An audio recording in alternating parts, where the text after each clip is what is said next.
Movie की शुरुआत होती है और हम अफ्रीका की गौरव भूमि को देखते हैं। इस गौरव भूमि में जानवरों के साम्राज्य पर उनका राजा मुफासा शासन करता है।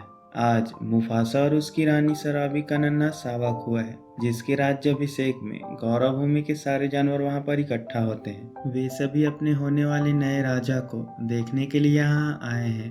उनमें से एक बंदर, जिसका नाम राफिकी है, जो यहाँ का जादूगर और सलाहकार है, वह अपने होने वाले नए राजा का इस नई दुनिया में तिलक लगाकर स्वागत करता है और सिम्बा को अपने हाथों में लेकर पहाड़ की चोटी से सारे जानवरों के सामने प्रस्तुत करता है। अगले सीन में हम मुफासा के छोटे भाई स्कार को देखते हैं। स्कार के इरादे बेहद ही गलत हैं। वह मुफासा के सिंहासन का लालची है और राजा बनकर गौरव भूमि पर राज करना चाहता है, लेकिन मुफासा के होते हुए वह कभी भी राजा नहीं बन सकता था। और अब सिम्बा के आने के बाद उसका राजा बनने का सपना पूरी तरह से टूट गया है, इसलिए वह सिम्बा के राज्याभिषेक में नहीं गया था। वह गुस्से में जाजू को खाने वाला होता है। तब मुफासा वहां आता है और उससे कहता है कि मैंने तुम्हें आज की सभा में नहीं देखा। तब स्कार कहता है, अच्छा, वह आज ही था क्या? शायद दिमाग से निकल गया होगा। वैसे भी मैं वहां पहुंचकर महाराज और महारानी की बेइज्जती कैसे कर सकता हूँ? तब जाजू कहता है कि तुम महाराज के भाई हो, तुम्हें तो कतार में सबसे पहले होना चाहिए था। तब स्कार कहता है कि पहला मैं ही था, भूल गए क्या? हमारे राजकुमार के आने तक। जाजू कहता है कि तुम तो महाराज के पैरों के धूल के बराबर भी नहीं हो। तब स्कार बोलता है, वैसे अक्ल से असली बब्बर शेर तो मैं ही हूँ, लेकिन राज तो ताकत से होता है, इसलिए मेरे भैया का राज हमेशा कायम रहे। ऐसा कहकर वह वहाँ से चला जाता है। अगली सुबह मुफासा सिम्बा को पूरी गौरव भूमि दिखाता है और कहता है कि जहाँ तक सूरज की किरणें हैं वह हमारा साम्राज्य है, पर एक राजा का समय सूरज की तरह चढ़ता है और वैसे ही ढल जाता है। एक दिन यह सूरज मेरी सांसों के साथ डूबेगा और तुम्हारे समय के साथ फिर से उगेगा। तुम इस देश के रक्षक बनोगे और यह बहुत ही बड़ी जिम्मेदारी है। और एक बात याद रखना, तुम कभी भी काली घाटी में नहीं जाना। आगे मुफासा सिम्बा को उसके राजत्व की जिम्मेदारियों और जीवन चक्र के बारे में बताता है, जो सभी जीव जंतुओं को आपस में जोड़ता है। उसी समय जाजू वहां पर आता है और मुफासा को बताता है कि गौरव भूमि पर लकड़बग्घे शिकार पर निकले हैं। यह सुनकर मुफासा अपनी साथियों की मदद करने और लकड़बग्घों को वहां से भगाने चला जाता है।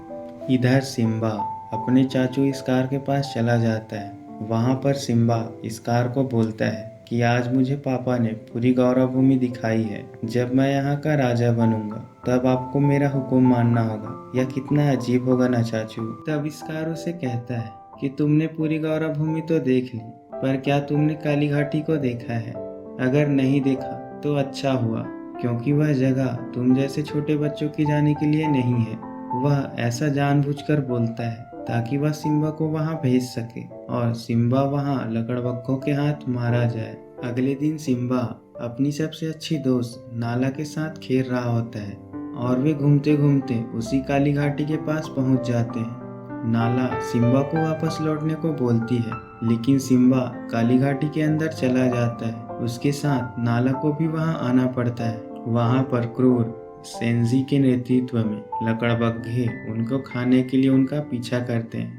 इधर मुफासा जाजू से इस घटना के बारे में सुनता है और वहां पहुंचकर सिम्बा और नाला को बचा लेता है। मुफासा इस घटना पर सिम्बा पर नाराज थे। वे सिम्बा से कहते हैं कि तुमने जानबूझकर मेरी बात नहीं मानी, तुम्हारी जान भी जा सकती थी, और उससे भी बुरी बात, तुमने नाला को खतरे में डाल दिया। तुम्हें अंदाजा है तुमने कितना गलत किया? तुमने गौरव भूमि का भविष्य दांव पर लगा दिया था। सिम्बा कहता है कि मैं आपको दिखाना चाहता था कि मैं आपकी तरह बहादुर और ताकतवर हूँ। तब मुफासा कहते हैं कि बहादुरी दिखाने की चीज नहीं है बेटे, बहादुर तब बनो जब जरूरत हो। और अब वे सिम्बा को माफ कर देते हैं और आगे उसको समझाते हैं कि अतीत के महान राजा रात के आसमान से उन पर नजर रखते हैं। यदि तुम कभी अपने को अकेला महसूस करो तो एक बात याद रखना कि वे हमेशा मौजूद होते हैं, हमें सही रास्ता दिखाने के लिए। दूसरी तरफ स्कार काली घाटी में चला जाता है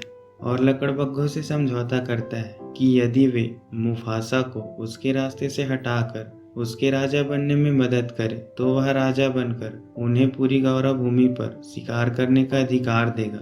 स्कार मुफासा और सिम्बा के लिए एक जाल बिछाता है और सिम्बा को बहलाते फुसलाते एक घाटी में ले जाता है और उससे कहता है कि सभी शेर यहाँ पर अपनी हुंकार ढूंढने आते हैं। जब भैया छोटे थे तब वे भी यहाँ आए थे और वे तब तक वापस नहीं लौटे जब तक उन्हें अपनी हुंकार नहीं मिल गई। इतना कहकर वह थोड़ी देर में आ रहा हूँ ऐसा कहकर वहाँ से चला जाता है। उसके जाते ही लकड़बग्घे वाइल्ड बीस्ट की झुंड में भगदड़ मचा देते हैं। वाइल्ड बीस्ट से रौंदे जाने से बचता हुआ सिम्बा एक सूखी पेड़ की डाली के सहारे लटका हुआ होता है। दूसरी तरफ स्कार मुफासा को इस खतरे की सूचना देता है। यह सुनते ही मुफासा अपने बेटे को बचाने दौड़ जाता है। वहां पहुंचकर वह सिम्बा को एक चट्टान पर रख देता है, लेकिन वाइल्ड बीस्ट की भगदड़ में वह खुद रौंदा जाता है। वह जैसे तैसे बचते हुए ऊपर चढ़ता है। वह ऊपर चढ़ ही गया होता है, तभी स्कार वहां आकर उसे नीचे खाई में गिरा देता है। नीचे गिरकर वह वाइल्ड बीस्ट के पैरों के नीचे आ जाता है और वह वहीं पर मर जाता है। थोड़ी देर बाद स्कार वहां आता है। सिम्बा उसे बताता है कि यहाँ भगदड़ मची थी, बाबा मुझे बचाने आए थे और ऐसा हो गया। स्कार कहता है कि ये तुमने क्या किया, तुम्हारी वजह से महाराज मारे गए। अब तुम्हारी माँ क्या सोचेगी कि उसका बेटा ही उसके पति के मौत का कारण है। और वह सिम्बा को वहां से भागने और कभी यहाँ लौटकर न आने को बोलता है। सिम्बा वहां से भाग जाता है और स्कार लकड़बग्घों को उसके पीछे उसको खत्म करने के लिए भेजता है। सिम्बा उनसे बचता हुआ गौरव भूमि से बहुत दूर चला जाता है। इधर स्कार बाकी शेरों को बताता है कि भगदड़ ने मुफासा और सिम्बा को मार डाला। काश मैं समय पर घाटी पर पहुंच पाता तो मैं भैया की जान बचा लेता। और वह थोड़ी हमदर्दी दिखाकर यहाँ का राजा बन जाता है। इधर सिम्बा रेगिस्तान को पार कर आगे आ जाता है और वह बेहोश हो जाता है। वहाँ पर गिद्धों का झुंड उसे खाने के लिए घेर लेता है। तब वहाँ पर टिमोन और पुम्बा आते हैं और उसे गिद्धों से बचा लेते हैं। वे दोनों सिम्बा के अच्छे दोस्त बन जाते हैं। सिम्बा वहीं पर उनके बीच बड़ा होता है। इधर गौरव भूमि पूरी तरह से बंजर हो गई थी। स्कार के शासन में भेड़िए खुलेआम गौरव भूमि पर शिकार करते हैं। स्कार मुफासा की वाइफ को अपने पास बुलाता है और अपनी रानी बनने को बोलता है। वह कहता है कि बरसों पहले तुमने मुझे ठुकराया था और मुफासा को चुना था, लेकिन देखो आज मुझसे ज्यादा ताकतवर कोई नहीं है। जब तक तुम मेरी नहीं हो जाती बाकी शेर मेरा कहा नहीं मानेंगे। इस पर शराबी उसे मना कर देती है, जिस पर उनको खाना भेड़ियों के बाद मिलता है। रात को नाला वहां से भाग जाती है और गौरव भूमि से बाहर की ओर आगे बढ़ती है। आगे बढ़ते बढ़ते वह वहीं पर पहुंच जाती है जहां पर सिम्बा रहता है। नाला टिमोन और पुम्बा को खाने के लिए दौड़ाती है। तब सिम्बा आकर उन्हें बचा लेता है और नाला से लड़ने लगता है। लड़ते लड़ते वह नाला को पहचान लेता है। इस तरह से बचपन के दोस्त फिर से मिल जाते हैं। अब उन दोनों के बीच प्यार हो जाता है। नाला उसे घर लौटने का आग्रह करती है। वह उसे बताती है कि गौरव भूमि स्कार के शासन काल में सूखाग्रस्त बंजर भूमि बन गई है और अब हम भी सुरक्षित नहीं हैं। लेकिन सिम्बा खुद को अपने पिता की मृत्यु का दोषी महसूस करता है और वहां से जाने को मना कर देता है। यह सब सुनकर नाला वहां से चली जाती है। इधर राफिकी को सिम्बा के बाल मिलते हैं जो हवा में उड़ते हुए यहाँ पर आ गए थे। राफिकी उसको देखकर जान जाता है कि सिम्बा अभी भी जिंदा है और वह सिम्बा को ढूंढने निकल जाता है। ढूंढते ढूंढते वह सिम्बा तक पहुंच जाता है। सिम्बा उसको वहां से जाने को बोलता है और बोलता है कि मैं तुम्हें नहीं जानता। तब राफिकी बोलता है पर मैं तुम्हें जानता हूँ कि तुम कौन हो, और कहता है कि मुफासा का बेटा मेरी गोद में खेला है। तब सिम्बा उनसे पूछता है कि क्या आप पापा को जानते थे। तब राफिकी कहता है कि मैं तुम्हारे पापा को जानता हूँ, वो अब भी जिंदा है और मैं तुम्हें उनसे मिला सकता हूँ। और वे सिम्बा को एक तालाब के पास ले जाते हैं। वहां पहुंचकर वह उसे पानी को देखने को बोलता है। सिम्बा बोलता है कि मुझे कुछ नहीं दिखाई दे रहा। तब राफिकी कहता है कि वे तुम में हैं, वे तुम्हारे अंदर हैं। और सिम्बा पानी में अपने पापा की परछाई को देखता है। फिर आसमान से सिम्बा को अपने पिता की आवाज सुनाई देती है। वे सिम्बा से कहते हैं, सिम्बा तुम्हें इस जीवन की डोर में अपना सिरा खुद ढूंढना होगा। याद रखो तुम कौन हो, एक सच्चा राजा। जब मैं राजा था तब मेरे लिए यह गर्व की बात थी कि तुम मेरे बेटे हो। सिम्बा कहता है कि वह पुरानी बात है। तब मुफासा कहते हैं कि नहीं सिम्बा, ये हमेशा की बात है। मैं तुम्हारे साथ हूँ और हमेशा तुम्हारे साथ रहूंगा। बस याद रखना कि तुम कौन हो। राफीकी उससे कहता है कि मैं तुम्हें दोबारा पूछता हूँ कि तुम कौन हो। तब सिम्बा बोलता है, मैं हूँ सिम्बा, मुफासा का बेटा। इतना कहकर वह वापस गौरव भूमि की ओर लौटने लगता है।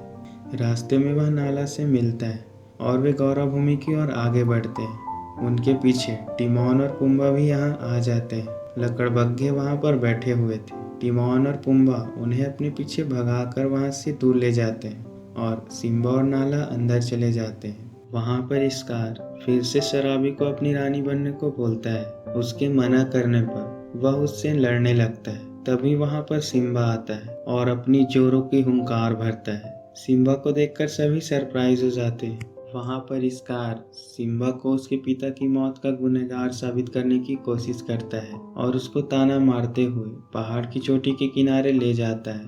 वहाँ पर वह कहता है कि यह नज़ारा बिल्कुल जाना पहचाना है।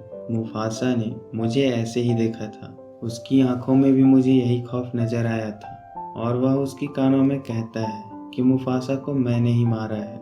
इतना सुनकर सिम्बा ऊपर आ जाता है और कहता है कि तुम कितने गिरे हुए हो, तुमने अपने भाई की जान ली। बताओ इन सबको कि सच क्या है। और स्कार का झूठ पकड़ा जाता है क्योंकि उसने कहा था कि वह घाटी में देर से पहुंचा था और उसने अभी ही कहा कि उसने मुफासा की आंखों में देखा था। यह बात मुफासा की मौत में उसकी भूमिका को उजागर करती है और फिर से फाइट स्टार्ट हो जाती है। टिमोन, पुम्बा, राफीकी, जाजू, शेरनी और उसके कबीले सिम्बा के साथ स्कार और भेड़ियों से लड़ते हैं। स्कार वहां से भागने लगता है। सिम्बा उसका पीछा करता है। भागते हुए वह एक रॉक के शीर्ष पर पहुंच जाता है। वहां से भागने का कोई रास्ता नहीं था। स्कार सिम्बा से दया की भीख मांगने लगता है और अपने अपराधों को लकड़बग्घों पर थोपने का प्रयास करता है। वह कहता है कि यह सब उसने भेड़ियों से डरकर किया था। वह अपने जान की भीख मांगता है। तब सिम्बा उसे कहता है कि मैं तुम जैसा नहीं हूँ स्कार, और उसकी जान बख्श देता है, लेकिन उसे हमेशा के लिए गौरव भूमि छोड़ने का आदेश देता है। स्कार फिर से उस पर धोखे से हमला कर देता है और एक संक्षिप्त लड़ाई के बाद सिम्बा उसे चट्टान के नीचे फेंक देता है। स्कार वहां से गिरकर बच जाता है, लेकिन जब वह अपने दोस्त लकड़बग्घों पर थोप रहा था तब लकड़बग्घों ने यह सब सुन लिया था। लकड़बग्घे उन पर हमला कर देते हैं और उसको मौत के घाट उतार देते हैं। इधर सिम्बा एक पहाड़ की चोटी पर आकर अपने पापा की तरह खड़े हो जाता है और आसमान की ओर देखकर जोरों की हुंकार भरता है। उसके साथ सभी शेर हुंकार भरते हैं। बाद में सिम्बा राजा पद ग्रहण करता है और नाला को अपनी रानी बनाता है।